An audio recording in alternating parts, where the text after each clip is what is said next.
आप दोनों का लगभग एक जैसा प्रश्न है। आप कह रहे हैं कि प्रभु के द्वारा बनाई गई सृष्टि के कारण इनका पुरुष से पुरुष और इनका तो महाराज जी कह रहे हैं कि मतलब अज्ञानता 150 से भी अधिक पुरुषों से संबंध हो गया, अभी इतना नाकर हो गया, मैं भूतकाल की सारी वैसे किसका वैसे कोई छुपाने या शर्माने का विषय नहीं है। जैसे हम डॉक्टर के सामने अपनी हर कमी रखते हैं, ऐसे हम संत सदगुरुदेव के सामने अपनी बात रख सकते हैं। तो हमें ये लगता है कि तुम्हारे ऊपर भगवान की विशेष कृपा है। क्या अगर आप पुरुष संयोग ना करें तो स्त्री से आपकी आसक्ति नहीं है तो आप एक भगवत प्राप्त महापुरुष बन सकते हैं। क्योंकि त्रिभुवन में जब जब जहां जहां जिसने साधना की तो उसको स्त्री से मुंह की खानी पड़ी। शास्त्रों में बहुत वर्णन है। और तुम्हारा स्वाभाविक आकर्षण नहीं है। क्यों? तुम्हारा स्त्री की तरफ स्वाभाविक आकर्षण नहीं, बस रोक लेना है। अच्छा, थोड़ा विवेक से सोचो, आपने ऐसा किया भी, क्या मिला आपको? मतलब परिणाम बिल्कुल खुल के अपने ऐसे बात करते हैं जैसे दोस्त बात करते हैं। केवल डर मिला और चिंता मिली और कोई सुख तो मिला नहीं। तो मुझे लगता है यदि आप थोड़ा भगवान नाम जप करें और इसे कंट्रोल करें, आप बहुत उत्तम मनुष्य बन सकते हैं। क्योंकि जो व्यभिचार प्राण जीव है वो ना अपना कल्याण कर सकता है ना दूसरों का कल्याण कर सकता है। और ये जो काम भोग सृष्टि में रखा गया है, एक सृष्टि क्रम को बढ़ाने के लिए रखा गया है। सृष्टि क्रम को बढ़ाने के लिए रखा गया है। तो स्त्री और पुरुष का जो संयोग विधान शास्त्रीय है वो संतानोत्पत्ति के लिए है, ना कि केवल मनोरंजन के लिए। शास्त्र सम्मत, तभी उसका जीवन ब्रह्मचर्य परायण स्वस्थ पर, और कभी साल 6 महीना में एक बार ऐसा, तो वो बहुत अच्छा जीवन। ये व्यभिचार प्रवृत्ति तो मतलब बहुत निकृष्ट आदत है और ये सबको नष्ट कर रही है। तो मुझे लगता है भाई, यदि आप थोड़ा विचारवान बन जाएं और आध्यात्मिक की शरण लेकर इसको शासन में लें तो आप बहुत अच्छे बन सकते हैं। क्योंकि धर्म पालन है तो संभोग होगा नहीं, संतानोत्पत्ति योग संबंध होगा नहीं है, केवल भोग विलासिता मनोरंजन। तो हमें आप खुद अनुभव करके देखो, क्या आप ऐसा जीवन नष्ट करना चाहोगे? तो मुझे लगता है नियम और संयम में आना चाहिए। अगर आप अभी अनुभव कर लें तो कर लेने, कुछ दिन बाद हमारी बात याद कर लेना, हाथ कुछ नहीं लगेगा।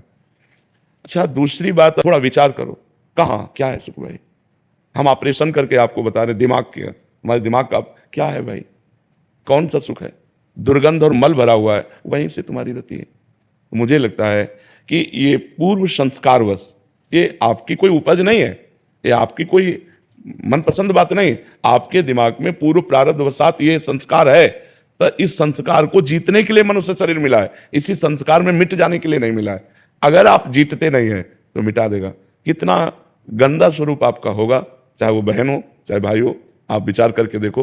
वो उसके जीवन का मतलब क्या रहेगा? केवल मनोरंजन, धर्म से कोई मतलब नहीं इसमें। तो हमें लगता है अगर हम ब्रह्मचर्य धारण करें और भगवान की तरफ बढ़ते हुए समाज सेवा करें, अगर हमें संतान ही प्रिय है तो किसी की भी गोद नामा से हम संतान ले सकते हैं और अपने परिवार का वृद्धि कर सकते हैं। तो मुझे लगता है व्यर्थ में ऐसा अगर ना कीजिए तो बहुत विशाल जीवन बन जाए। ब्रह्मचर्य भी तो एक मार्ग है जिसके द्वारा हम परमात्मा प्राप्ति करें, समाज सेवा करें, जो चाहे वो कर सकते हैं।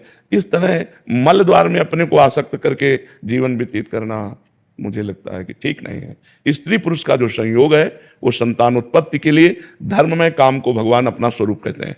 धर्ममय काम मैं हूं, तो वो धर्म तो यहाँ दिखाई नहीं दे रहा। और ये आप में ही नहीं है, लाखों बच्चों में है। और वो उनकी कोई उपज नहीं है कि वो अपनी उपजाए हैं, ये बात वो उनके स्वभाव में पूर्व प्रारब्ध से आई हुई है, पर वो विजय प्राप्त कर सकते हैं। अगर वो इस तरह से अपने जीवन को नष्ट करेंगे तो कब तक नष्ट करेंगे? क्या घृणा नहीं होती आपको?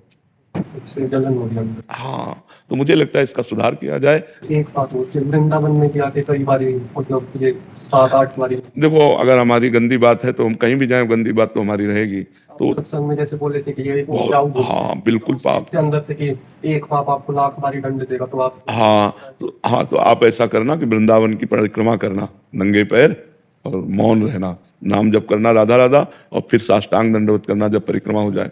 और गलती मानना वृंदावन से, बड़ा कृपालु वृंदावन है, वो क्षमा कर देगा। और धीरे से इसका सुधार कीजिए, सुधार करने से ही हमारी बात बनेगी, नहीं तो जीवन बर्बाद हो जाएगा। बच्चा इसे खराब करती है। इसीलिए वर्तमान में राधा नाम जप करो, अधिक भगवान नाम जप करो, बलिष्ठ बनो, इंद्रिय विजयी बनो, समाज सेवा करो, माता पिता की सेवा करो। संतान की आवश्यकता हो तो बहुत से लोग ऐसे हैं जो अनाथालय में संतान दे देते हैं। ऐसी सुविधाएं हैं जिनके द्वारा हम अपनी वंश परंपरा चलाने के लिए दूसरों की संतान या अपने रिश्ते नातेदारों में बहुत से संतानें होती हैं, हम किसी से गोदनामा लेकर अपनी संपत्ति का अधिकारी उसे बना सकते हैं, पढ़ाएं लिखाएं, उसकी सेवा करें। ये अभी और जी हैं यहाँ बैठे हैं, वो भी कह रहे हैं कि हमसे अब ये जलाते हैं जो पाप हो गए हैं, तो कह रहे हैं कि अभी इतना ऐसा लग रहा है कि सब त्याग कर भगवत शरण में आ जाएं और भगवत नहीं, हम चरित्र की शुद्धिकरण करें हमारे जीवन। हम किसका, हम त्याग की बात ये नहीं कहते कि बाबा जी बन जाओ।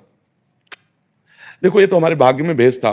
भेष से भगवान की प्राप्ति नहीं होती, उद्देश्य से भगवान की प्राप्ति होती है। आप गृहस्थ में रहिए, अच्छे पवित्र आचरण कीजिए, ब्रह्मचर्य का व्यवहार कीजिए, जैसा हमें जीवन मिला है हम उस जीवन को सही मोड़ पे लाएं। ऐसा तो है कि हमारे गलत संस्कार हैं तो हम गलत संस्कारों की तरफ बढ़ते चले जाएं। अगर हमारे गलत संस्कार हैं, हम दोनों मित्र की तरह रहें, पवित्र रहें, अच्छे आचरण करें, दोनों मिलकर कमाएं और किसी गरीब की सेवा कर दें।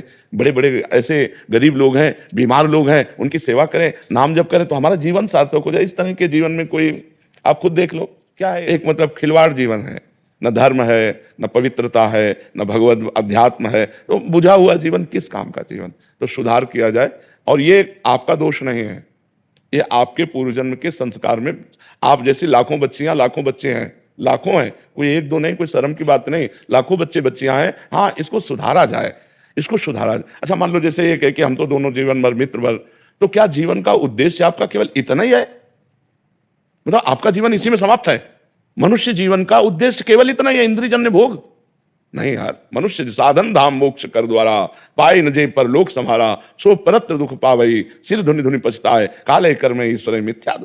ये संयम से रहो, अभ्यास, दोनों मित्र की तरह रहो, एक जगह रहो, दोनों कमाओ, समाज की सेवा करो, परिवार की सेवा करो, गंदा आचरण न करो। जरूरी है गंदा आचरण करना, गंदे आचरणों से हमारा अंतःकरण निर्बल होता चला जाता है। खुद आप अनुभव कर लो, एक अपने से घृणा सी आने लगती है, लगता है कब तक करूंगा, कब तक।